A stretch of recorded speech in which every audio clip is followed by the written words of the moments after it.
Hey everyone, we're here at Daniel Fonso Men's Salon. We're glad to have Bam Margera and Brandon Novak in the house from Jackass, and we got Ricky Hicks over here. No, let's say Ricky Dicks. It works better. It flows off the tongue. All right. So first and foremost, we'd like to say thank you guys so much for making it out here and showing love and support.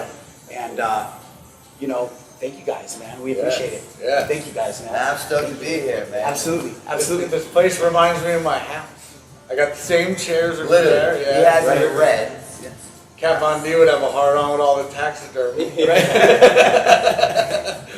So tell us about your tattoos and stuff. Oh, fuck. We've been having a competition of who has the worst tattoos, but I think you win because he won this bet, and the bet was I had to come on his arm, and they traced it. And the first time I couldn't get it done, I had to blindfold him and then put like YouPorn on a laptop. As I lay on the bed, it took like a day to do it because every time he'd start, I'd start laughing, so he blew the mood. But not literally, right? So then finally, when it happens, we have a tattoo artist on standby at the house. So as soon as he comes, the tattoo artist comes in, traces it, and then just engraves it in my skin. So he literally has came in me without us even fucking. That's messed up. That's huge. That is so crazy. Right. How about this? Brad Pitt.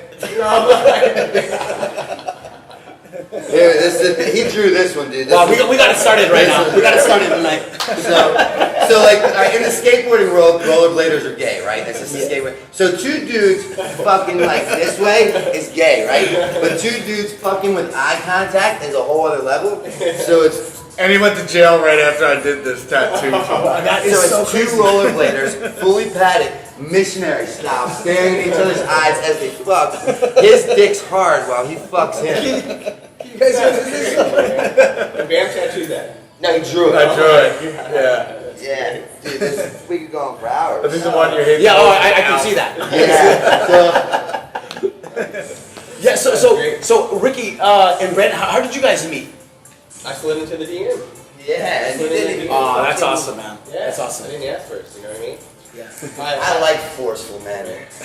Gets me all hot and bothered. I'm totally. I know his story. I know Novak's story, and I think it's really inspirational, and it's something that That's cool. I really want to be a part of, and I want to document it. Yeah, you know, get here. I'm like beyond grateful to be here because like I'm a firm believer in thinking outside of the box, and it's not like a black and white, one size fits all issue, whatever that issue may be. But we share a lot of the same feelings, and that's just simply being kind to one another and helping the people that are less fortunate or caught up with, you know, whether it's addiction, depression, whatever. Like, give them a fresh haircut, give them, you know, a nice pair of clean clothes to put on, and it allows them to hold their head up with dignity and smile when before, like, they shy away from eye contact. Right. You know, and just tries to build someone up as opposed to fucking break them down like the Absolutely. Marines do. Absolutely. Not that I have a problem with the Marines, I just felt. Alright. But absolutely, that's what it's all about, right? Yeah, so when you reached out, I'm like, absolutely. Because, like, it's just, people keep talking about addiction, right? And they're like, what can we do to fix it? What can we do? Yeah. How can we fix this pandemic? Not an epidemic, because today in the nation, 144 people will die due to an overdose of an opioid addiction. What can we do? And every city I go to, I travel all over the nation, every city I go to, like, Ohio is the worst city in the world. It's the heroin capital. New York, worst city. And so what I'm trying to say is every city says it's worse than the last one. There's no city that's like, you know what? Heroin hasn't hit our town. We're good. So I'm like, you know what? If I could bottle up the answer, I'd be a billionaire. I don't have an answer. But what I say is just do something. Do something more than talk about it. You know what I mean? Whether it's being on the corners handing out free needles that are clean and sterile cottons and water, or like giving someone a haircut, giving homeless people haircuts, which you used to do. Like, just do something. Be part of the solution, not just lip service of the problem. Yeah, that's Because awesome. then that leads us into procrastination, Right. which is nothing but masturbation. You only fuck yourself. He loves that. Right? Coming Love from it. somebody who's been a professional pile of shit for many, many years, I can't believe he's 3 years sober. It's like very impressive and Congratulations, inspiring. man. Thanks. Congratulations. So that's the deal, man. Like that, this guy is my best friend in the world. There's nothing I would not do for him. He's financially paid for me to go to several different treatment centers. And even when his own parents were like, leave him alone, He will hurt you. He will never be anything but a drug addict. He never did. And he continued to believe in me when I didn't believe in myself. He loved me when I didn't love myself. And go figure, not only did I defy odds and logic, I got sober and I stayed sober. And now, like, I help other people. And, you know, it's that 6 degrees of separation of paying it forward. You know, and that's the deal. So, like, this guy's my guy, awesome. man. He was the one that never gave up on me when everyone else did. You know? And that's awesome that you have, you know, support from Bam over here and stuff like that. You know, like, that's, I mean, you probably couldn't do it without him, you know what I mean? Absolutely. Yeah. Yeah, at one point everybody told him to go fuck himself, including me. And then when he shit his mom's couch on Mother's Day with a needle in his arm and he couldn't blame it on food poisoning, he realized that that's when I hit rock bottom. Yeah. Literally. Literally.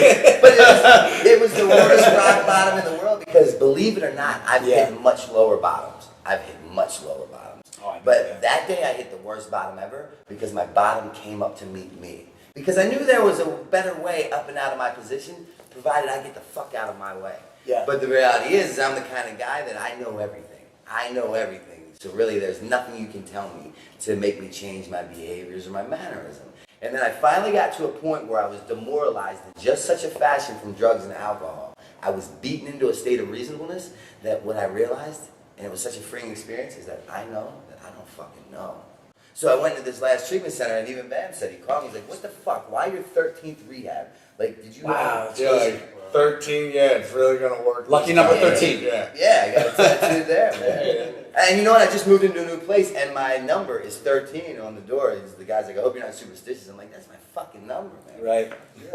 We don't want to see 14. We know that. Nah, for sure. yeah, I'm cool. We don't want to see 14. I'm cool. Yeah. But that's- So that, sorry to interrupt you, but the thing is, like, it's so crazy how, like, you guys started, Jackass and stuff like that, and it's like, this was before YouTube. Like, you guys were doing this before YouTube, man, and I bow down to you guys for It's crazy doing too, that because stuff, like you know what I mean? 2.0 and like Yeah. ridiculousness and all that. I feel like it's just Jackass clips from like random people that they make a collage out of, and yeah, it's like we started that a long time ago. And now you guys are here. Dude, I remember being in this house one time, right, and I was like strung out to the gill. I was ill as a research monkey, right?